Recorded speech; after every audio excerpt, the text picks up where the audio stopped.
Hello दोस्तों, आप सभी का स्वागत है पटना निशावाद जीटी क्लासेस के इस मंच पे। आइए आज हम कुछ विशेष चर्चा करते हैं। आज हम 3 के भाग के नियम की ओर अग्रसर हैं। आज उसे हम समझने का प्रयास करेंगे। देखिए 3 का भाग नियम।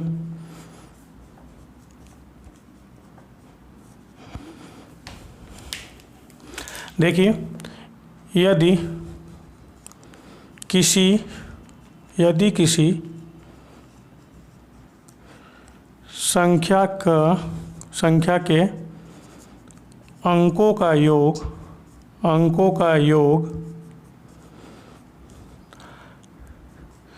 3 का गुणज हो तो वह संख्या 3 से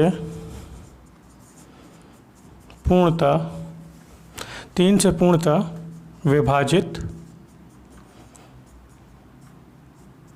होगी। ध्यान दीजिए। अब इसमें क्या विशेष है, हमें यहाँ पे देखने को मिल रहा है 3 का गुणज। ठीक है, क्या मिल रहा है हमें देखने के लिए? 3 का गुणज। 3 का गुणज क्या है? गुणज का अर्थ यह होता है कि वह संख्या उसमें इंक्लूड हो। जैसे हमने बात की 3 का गुणज। देखिए ध्यान दीजिए, 3 का गुणज की बात कर रहे हैं। ठीक है, ध्यान दीजिएगा। अगर हमने 3 में 1 का गुणा किया तो क्या आएगा? 3। 3 में 2 का गुणा किया तो 3 दूनी 6। 3 में 3 का गुणा किया तो 3 तिरका 9। 3 में 4 का गुणा किया तो 12। 3 में 5 का गुणा किया तो 15। 3 में 6 का गुणा किया तो 18। 3 में 7 का गुणा किया तो 21। 3 में 8 का गुणा किया तो 24। 3 में 9 का गुणा किया तो 27। 3 में 10 का गुणा किया तो 30। 3 में 11 का गुणा किया तो 33। और इस तरीके से यह श्रृंखला चलते जाएगी। ठीक है, कहाँ तक जाएगी? इन्फिनिटी तक जा सकती है, जिसमें अगर 3 की कोई संख्या से गुणा हो। ध्यान दीजिएगा, अब 3 का गुणज बोल रहा है। देखिए ध्यान दीजिए, पहला अगर 3 में हम 1 का गुणा करें तो 3 प्राप्त होता है, जिसमें 3 इंक्लूड है। ठीक है, 3 में 2 का गुणा करें तो 6 प्राप्त होता है। ठीक है, तो हम क्या बोल सकते हैं, इसमें 3 इंक्लूड है। 3 में 3 का गुणा करें तो 9 प्राप्त होता है। ठीक, 3 में 3 का गुणा करें तो 9 प्राप्त होता है। 3 में 4 का गुणा करेंगे तो 12 प्राप्त होता है, जिसमें 3 इंक्लूड है। इस प्रकार से जितनी भी ये संख्याएं हैं जिसमें हमें 3 दिखता है, जिसमें हमें 3 देखने को मिलता है, तो हम यह बोल सकते हैं वह संख्या 3 से पूर्णतः विभाजित होगी। अब इसी को थोड़ा सा और हम मॉडिफाई क्या कर लेते हैं, यदि किसी अंकों का योग 3, 6, 9 हो तो वह संख्या 3 से विभाजित होगी। देखिए ध्यान दीजिए, इसमें अगर हम इन दोनों अंकों को जोड़ दें तो क्या प्राप्त होगा? 3। इनको इनको जोड़ दें तो 6, इनको जोड़ें तो 9, इनको जोड़ें तो 3, इनको जोड़ें तो 6, इनको जोड़ें तो 9, यहाँ 3, 6, 9। इस प्रकार से ये चलती जाएगी। क्या सीरीज़ हमारे पास चल रही है। यदि किसी संख्या में हमें यह चेक करना है कि वह 3 का पूर्णतः विभाजित, मतलब किसी संख्या में यह चेक करना है कि वह 3 से भाग जाती है कि नहीं, तो हम यह बोल सकते हैं यदि उनके अंकों का योग मतलब इसको इंग्लिश में डिजिट सम भी बोला जाता है। वैदिक लैंग्वेज में, वैदिक भाषा में इसको बीजांक कहा जाता है, जो पहले के स्कूलों में पढ़ाया जाता था, संस्कृत विद्यालयों में पढ़ाया जाता था, जिसे बीजांक कहा जाता था। आजकल इसे डिजिट सम वगैरह नाम से जाना जाता है। ध्यान दीजिए, तो हमने क्या बोला, यदि किसी संख्या के अंकों का योग 3, 6, 9 बन जाए तो हम यह बोल सकते हैं कि वह संख्या 3 से पूर्णतः विभाजित हो जाएगी। कैसे? आपने देखा इसकी प्रक्रिया कि अगर किसी संख्या में 3 का गुना है तो उसका डिजिट सम क्या क्या बन सकता है? 3, 6, 9। तो हमें मेन फोकस क्या करना था? 3, 6, 9 पे। ठीक है, ध्यान दीजिएगा, 3, 6, 9 पे। यहाँ पे भी देखिए 3, 6, 9 बन रहा है, यहाँ पे भी 3, 6, 9 बन रहा है। तो हम यह बोल सकते हैं यदि हमें कोई भी संख्या दे दी जाए और उसको हमें यह चेक करना है कि वह 3 से भाग जाएगी कि नहीं, तो हम सिंपल सा उसके डिजिट के सम को देखेंगे या चेक करेंगे। अगर 3, 6, 9 मिल गया तो हम यह बोलेंगे वह संख्या 3 से पूर्णतः विभाजित है। देखिए ध्यान दीजिए, आपने 3 के गुणज को समझा। अब ध्यान दीजिए, एक एग्जाम्पल ले लेते हैं। 3, 6, 9। अब देखिए ये 3 से भाग जाएगा, देखिए 3 से अगर भाग लगाने के देखना चाहें तो देख सकते हैं क्या होगा, 3 एकम 3, ठीक है, 3 दूनी 6, 9 उतारे 3 तिरका 9, ठीक है। हमने क्या देखा, यदि किसी संख्या का डिजिट सम 3, 6 या 9 प्राप्त हो तो वह संख्या पूर्णतः 3 से पूर्णतः भाग जाएगी। देखिए 3 है तो हटा देते हैं, 3, 6, 9 दिख जाए, 3, 6, 9 हट गया तो क्या प्राप्त हुआ, कुछ नहीं, मतलब शून्य प्राप्त हुआ, मतलब ये संख्या 3 से पूर्णतः विभाजित हो जाएगी। देखिए ध्यान दीजिए, एक एग्जाम्पल और लिखते हैं, 2, 7, 8, 1, ठीक है। देखना है कि यह संख्या 3 से पूर्णतः विभाजित है कि नहीं। तो 3 से विभाजित करना है, हमें क्या देखना है कि डिजिट सम 3, 6, 9 अगर बन गया तो हम यह बोल सकते हैं कि वह संख्या 3 से पूर्णतः विभाजित होगी। तो देखिए 2 और 1 3 हो रहा है, या और क्या कर सकते हैं, ध्यान दीजिए, यहाँ से भी देख सकते हैं और फिर यहाँ से ऐड कर भी सकते हैं। तो क्या हो जाएगा, ये 15 बन जाएगा, 15 मतलब 6 बन रहा है। ध्यान दीजिए, इसको देखने का दो तरीका है, कैसे, वह 2 तरीका क्या है, 2 में 1 को जोड़ेंगे तो 3 हट गया, और फिर 7 में 8 को जोड़ेंगे, ये 3 हट गया, 7 में 8 को जोड़ेंगे तो कितना हो जाएगा, 15 का मतलब फिर डिजिट सम क्या बन जाएगा, 6, तो ये भी हट जाएगा। या नहीं समझ में आ रहा है तो आपको क्या देखना है, ये देखिए 2, 7, 8, 1 और फिर इसको 3 से, डिजिट सम अर्थात अंकों का योग यही कहता है। देखिए ध्यान दीजिए, तो आपको क्या करना पड़ेगा, पूरी संख्याओं को जोड़ना पड़ेगा। हम इसको यह ना करके हम कुछ संख्याओं को ले लेते हैं, इंक्लूड कर लेते हैं। देखिए जैसे 2 में 1 को जोड़ा तो क्या बन रहा है हमारे पास 3, और इसमें जोड़ रहे हैं तो हमारे पास बन रहा है 15। इसको और आगे देख सकते हैं, इसको 1 अंकीय में लिखना है, 1 अंक में लिख सकते हैं, तो हम इसको क्या लिख सकते हैं, 6, ये हो जाएगा 3, तो क्या हो सकता है वो 9/3, तो 3 से जाएगा तो पूर्णतः विभाजित है।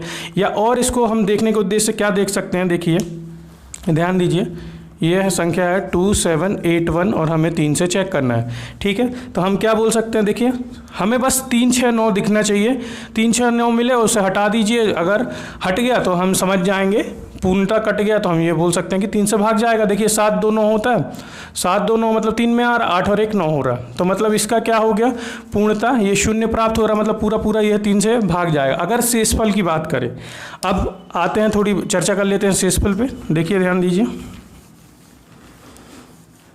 शेषफल पे चर्चा करते हैं कि शेषफल क्या है। शेषफल के लिए हमें क्या करना है, डिजिट सम पे ही देखना है, ध्यान देना है, या उसी को हम बीजांक बोलते हैं वैदिक मैथ्स में। देखिए ध्यान दीजिए, एक एग्जांपल ले लेते हैं, 2, 7, 8 ले लेते हैं, ठीक है, 3 से भाग देना है।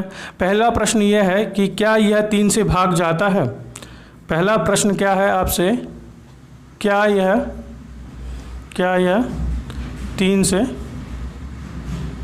भाग जाएगा। पहला प्रश्न ये है आपसे। देखिए ध्यान दीजिए, अगर आप भाग की प्रक्रिया करना चाहते हैं तो देखिए भाग की प्रक्रिया हम यहाँ पे कर लेते हैं। देखिए ध्यान दीजिएगा, क्या है 2, 7, 8, ठीक है। देखिए कितना हो जाएगा, 9 तिया 27 हो जाएगा, तो ये कट्टस ये 8, तो 3 दूनी 6 हो जाएगा, 3 तिरका 9 ज़्यादा हो जाएगा तो 6, 7, 8। पहला प्रश्न ये था, क्या यह 3 से भाग जाता है, तो ये 3 से भाग नहीं जाता। दूसरा प्रश्न आपसे यह पूछ सकता है कि शेषफल क्या होगा, तो शेषफल आपने निकाल लिया है, कितना प्राप्त होगा, शेषफल आपसे 2 प्राप्त होगा, ठीक है। अब हमें तो यह हम डिविजिबिलिटी रूल क्यों सीख रहे हैं, ताकि हमें ये प्रक्रिया ना करना पड़े। तो हमने 3 का नियम यह सीखा कि आपको 3, 6, 9 जहाँ दिख जाए योग करके, कहीं भी हूर हार करके योग करके ये देख लीजिए 3, 6, 9 बन रहा है तो वह संख्या वहाँ से हटा दीजिए। देखिए 7, 2, 9 बन रहा था, ये हटा दिया। अब हमारे पास प्राप्त क्या बच रहा है, 8/3 ये बच रहा है। तो हम सिंपल सा यह बोल सकते हैं कि यह संख्या 3 से पूर्णतः विभाजित नहीं है। अब बोल देगा शेषफल कितना है, तो शेषफल आप निकालना जानते हैं। कैसे शेषफल निकालना आप जानते हैं, देखिए ध्यान दीजिए, शेषफल निकालना कैसे जानते हैं, 3 से भाग लगा दें, 3 दूनी 6, 3 तिरका 9 होता तो पूरा भाग जल जाता, 1 की कमी है। या इस तरीके से लगा सकते हैं, 3 दूनी 6, तो कितना शेषफल बच रहा है हमारे पास, 2 बच रहा है। देखिए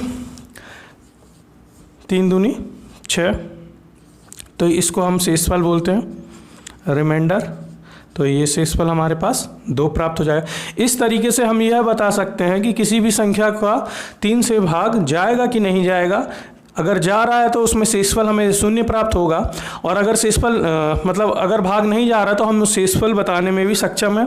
शेषफल हमें कैसे बताना है, डिजिट सम का उपयोग करना है, अर्थात अंकों को योग कर देना है। अब यह नहीं कि अंकों का हम इस तरीके से योग कर रहे हैं, देखिए ध्यान दीजिए, बहुत से लोग इस तरीके से योग करते हैं।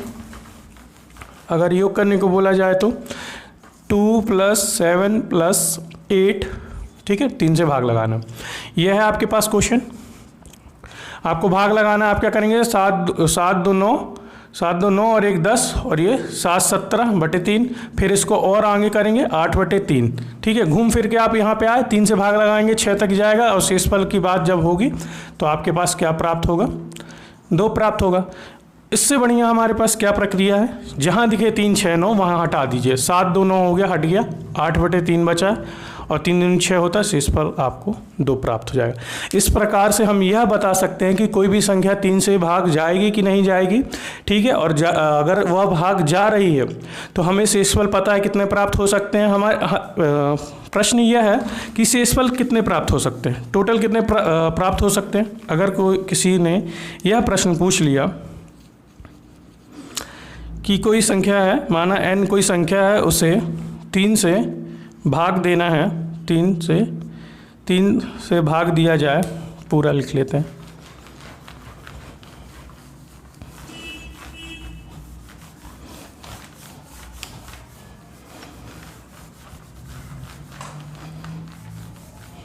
क्या है, n एक संख्या है, n को 3 से भाग दिया जाए तो कुल शेषफल बताएं, पहला प्रश्न है, ठीक है। तो आप क्या बता सकते हैं, टोटल कितने, कुल कितने शेषफल प्राप्त होंगे, 3 ही प्राप्त होंगे। अब पूछ सकता है वह शेषफल कौन कौन से हैं, कौन कौन से हैं, तो ध्यान दीजिए, आपको पता है कौन कौन से शेषफल होंगे, 0 1 और 2, टोटल 3 ही शेषफल प्राप्त होंगे। 0 क्या बताता है कि कोई भी संख्या पूरी 3 से भाग लग गई, और रही बात ये इन दोनों की, मतलब किसी भी संख्या को अगर भाग लगा रहे हैं तो उसमें 1 शेषफल बच जाएगा। दूसरी बात, अगर किसी और संख्या में हम भाग लगा रहे हैं तो 2 शेषफल बच जाएगा।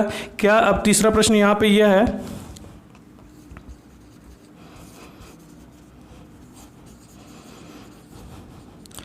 किसी भी संख्या में शेषफल